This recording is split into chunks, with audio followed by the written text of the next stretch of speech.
Okay. But Omru, Bia Libo, a person who allows himself to have an uplifted heart, meaning the sense of entitlements, arrogance, Kofa Beaker. It's the equivalent of what? Denying the essence, meaning denying God. Shenemar, as it says explicitly in the Torah, when your heart becomes inflated, uplifted, you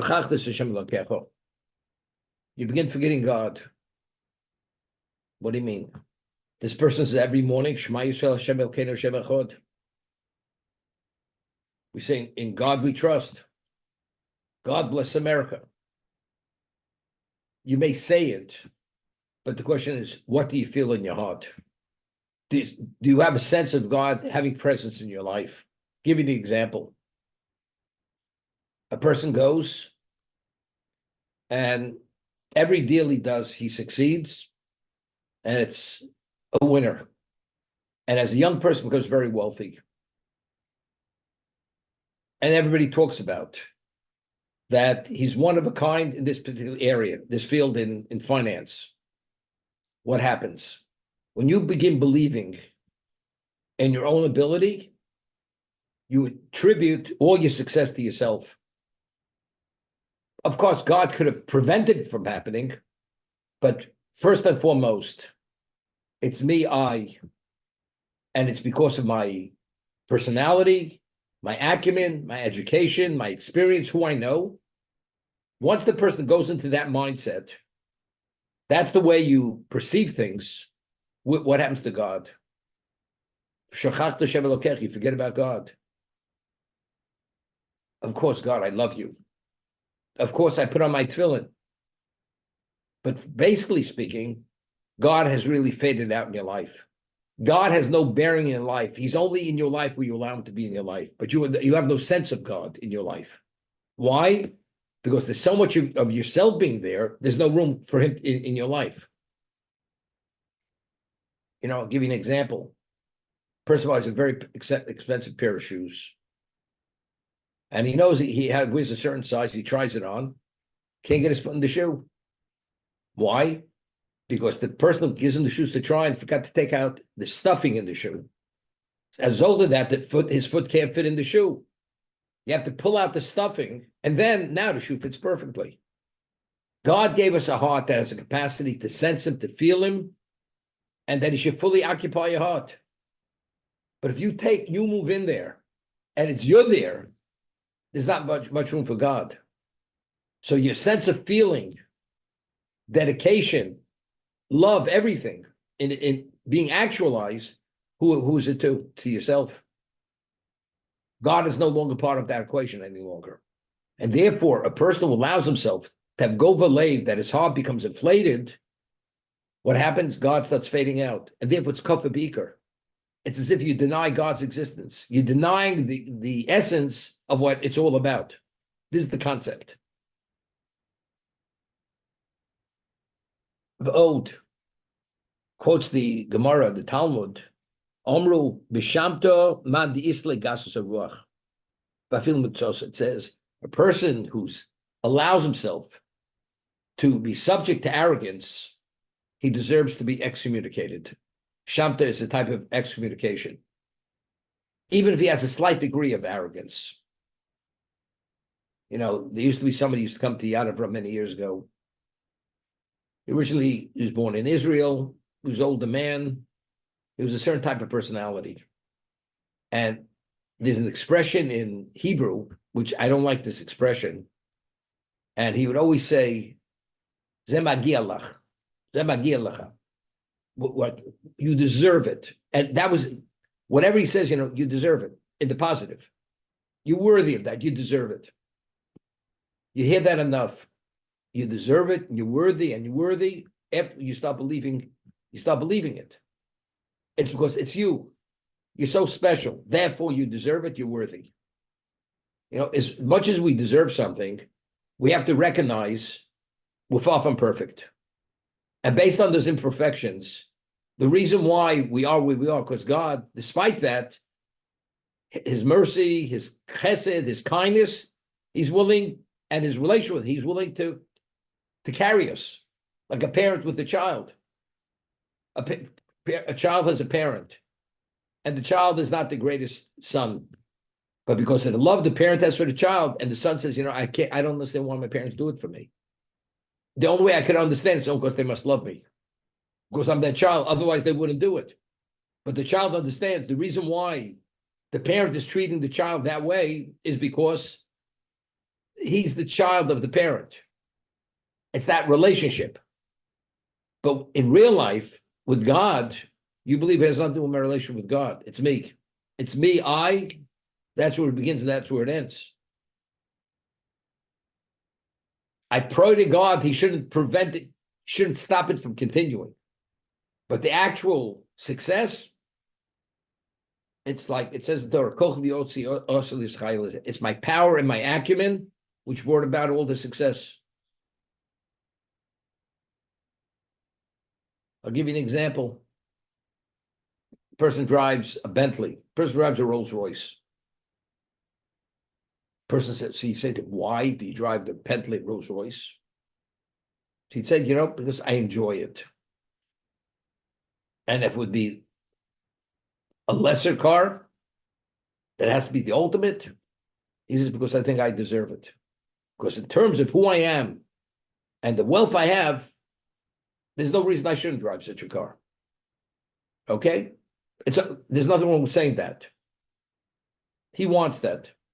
But simultaneously, he has to realize when he drives that car, eventually, he believes that since he's one of the few people who drives that kind of car, he's God's gift to humanity.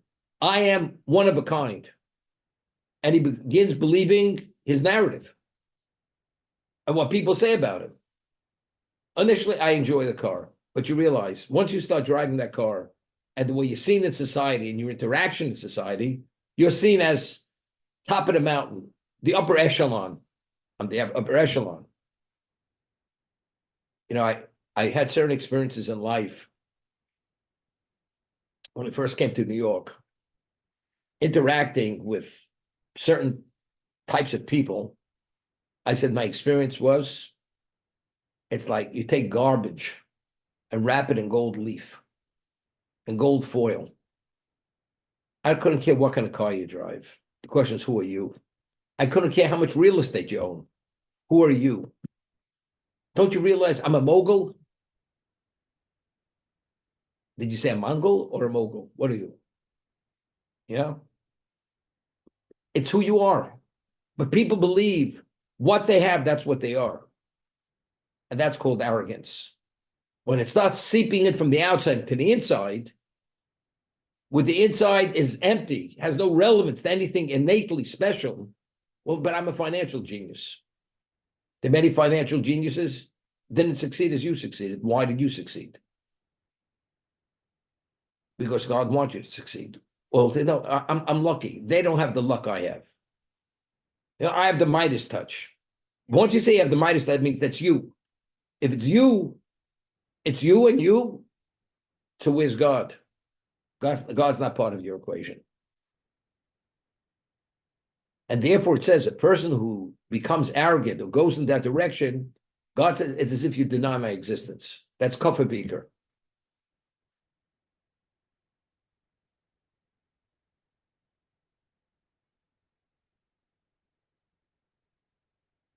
I'm not going to record this.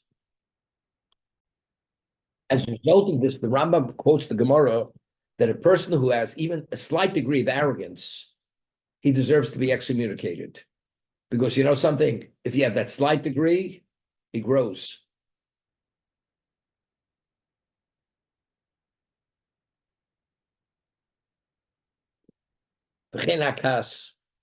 Anger. Mido rohi adlemod. You hear this? It's a characteristic which is evil, bad. It doesn't say it's just bad. It's very bad.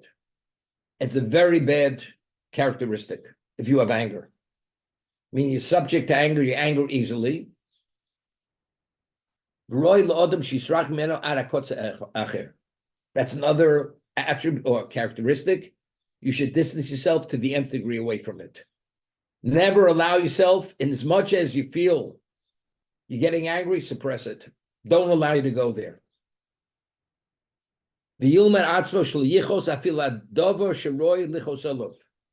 should train yourself, condition yourself, even something you should get angry for, suppress it, don't get angry. What's the reason? Because the moment you allow yourself to lose yourself, it happens once, it happens twice, it continues to happen. But if a person is always in control and never allows himself to go out of control, he'll always be in control. That's the reason why anger is so terrible. When a person's angry, what happens to you? You see things irrationally. You can't think rationally. We're endowed with intelligence to be rational. But if you allow yourself to be affected with anger, anger doesn't mean, I'm disappointed, I'm offended. But even that, you never knew where that could take you.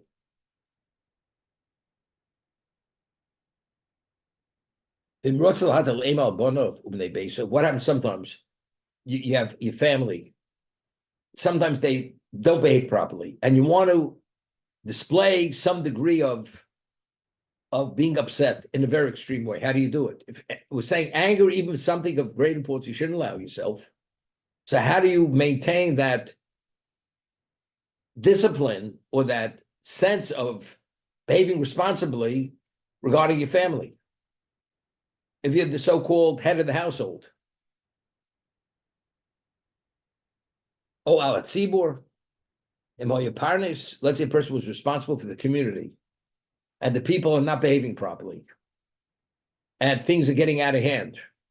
Lichos alein, they sheyazu lemutav, and you're getting angry for one reason, only so they should change their behavior to behave responsibly and better. Yire atzmo b'fneim shu kois. It should only be a facade. You put on a facade of anger, but internally, emotionally, you're not upset. But in terms of his sense, his internal calmness, he's in control. He hasn't lost control. It's all an act. You put on the act as if you're angry, as if you're upset. It's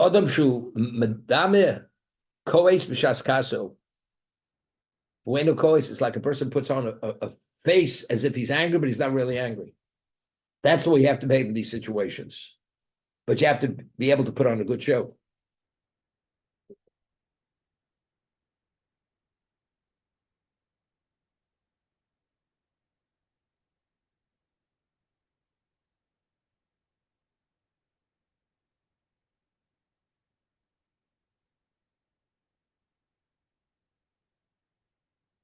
It's interesting.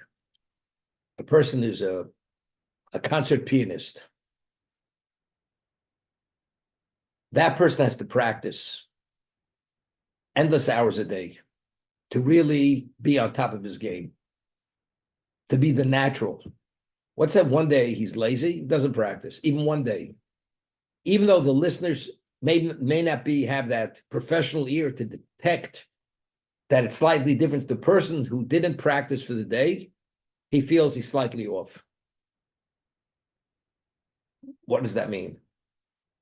So you see immediately, the moment you allow the level of relaxation to set in and you're not fully immersed, there's a consequence.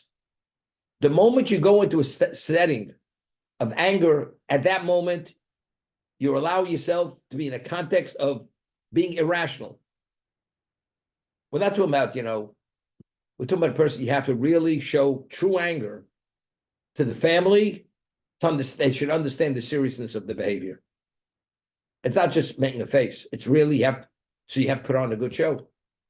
Because if you go to that degree of anger and you're really angry, at that moment you're in an irrational state. The moment you allow yourself to be in an irrational state to get back to yourself, I'll give you an example. Person really gets angry. And after he loses it, somebody wants to speak to him. He says, you got to give me half an hour to calm down. Why? You just got angry? You should be right back to yourself immediately. No. Because when you lost it with that level of anger, your system is off. The system has to reset itself before you could think and relate rationally. Therefore, you say to him, I need some time to just calm down. So if you need time to calm down, and you say that to the next person, so when you're in that state of anger, what are you? You're a tempest. As a result of that, it's clear you're irrational. Do you want to be irrational? When you're rational, you never know what could happen. That means you're out of control. Therefore, even for the greatest things, the most important things, you should not get angry. I'll give you an example. If a person puts a pin into somebody's living flesh, what do you do? You scream out, ouch. What happens if you can't stop it? What do? You squirm. But why are you squirming? And why are you making faces that you're in tremendous pain? Because when you make that face, you're in pain. When you're in pain, you make that kind of facial expression. If a person's upset and you're pained because you see the family's not behaving properly or the community's not behaving properly, if you're really pained, the facial expression will be the equivalent of anger. It's easy to do because you're upset. You're upset. Being upset is okay. Upset is not anger. You can be upset. Usually what comes after upset is anger.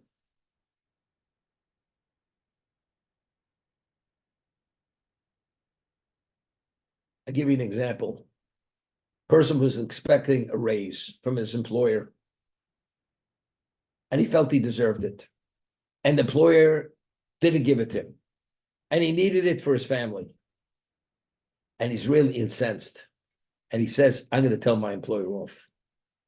And he loses it. So somebody says to him, you know something? You do that, he may fire you. You may lose your job. There's an expression, you cut off your nose to spite your face. Person, I'll do it anyway. But don't you realize you're a fool? If you need the employment to support your family, so because he didn't give you the raise, you're willing to throw out the baby with the bathwater. But a person being upset, if he doesn't take control of himself, he's going to go there because he's not thinking rationally. To go and speak calmly and say, excuse me, I think I did. There's whatever he tells you, he's going to tell you the same thing. And if you speak rationally and calmly, you have a better chance of maybe he'll change his position, he'll give you the raise. But if you go and lash out at him, he's not giving you the raise. Not only he's not giving you the raise, you may lose your job. So what's the value of losing it and expressing yourself where you may actually be cutting off your nose to spite your face, which doesn't make any sense? The answer is, it makes sense when you're rational. But if you're rational, then it doesn't make sense. That's the bottom line.